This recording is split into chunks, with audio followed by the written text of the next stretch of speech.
baru-baru ini di tempat saya bekerja itu diadakan penerimaan karyawan baru.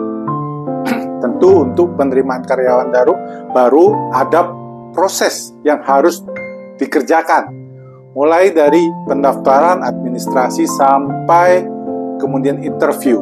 Nah, ada salah satu dari teman sekerja saya yang ikut dalam proses pemilihan atau perekrutan dari karyawan baru ini.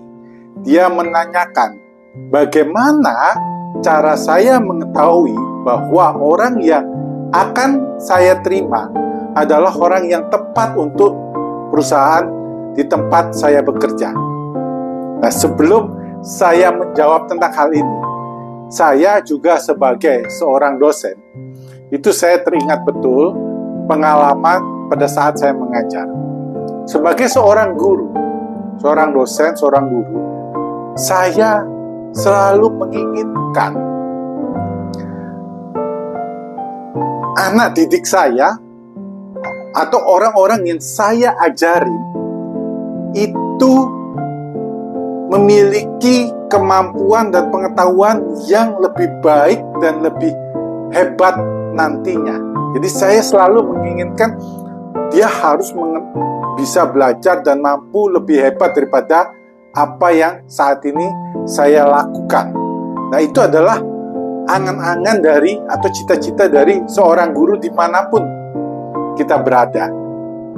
Nah, jadi prinsip inilah yang harusnya kita pakai dalam hal tidak akan pernah seorang guru itu akhirnya menjadi murid dari muridnya.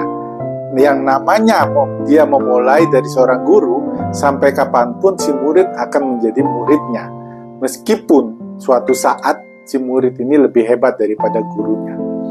Nah, itu yang menjadi suatu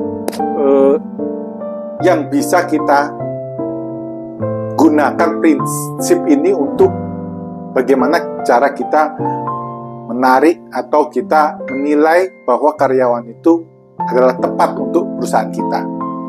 Nah, yang kita pentingkan adalah, yang perlu kita nilai adalah sebenarnya itu sangat mudah dan hanya ada satu yang bisa menjudge apakah dia cocok untuk bisa kita terima di tempat kita bekerja atau tidak.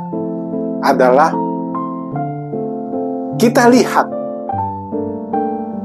kita perkirakan dia itu kira-kira dalam 5 tahun ke depan itu dia akan bisa menjadi pimpinan kita atau tidak.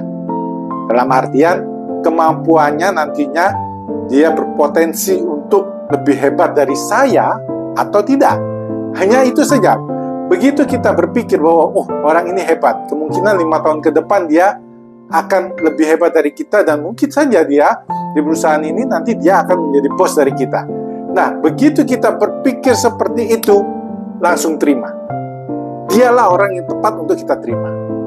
Tetapi permasalahannya seperti kita ketahui ya, kita sebagai yang menentukan kita akan menerima atau tidak. Kadang-kadang kita berpikir, jangan-jangan suatu saat nanti dia akan menjadi lebih baik dari saya, dan posisi saya akan digeser oleh dia.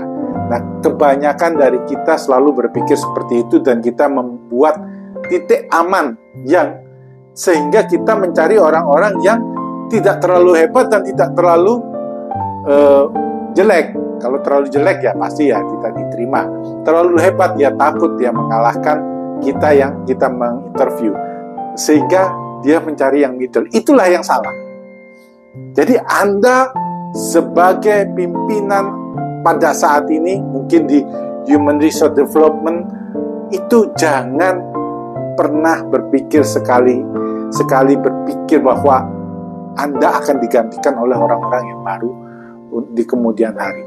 Itu adalah natural dan pasti. Sehingga Anda bertugas untuk mencari orang-orang yang lebih baik dari Anda di kemudian hari.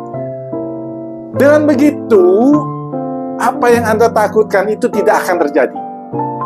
Percaya dengan saya, karena sampai kapanpun kalau dia yang namanya anak buah, dia akan menjadi anak buah terus.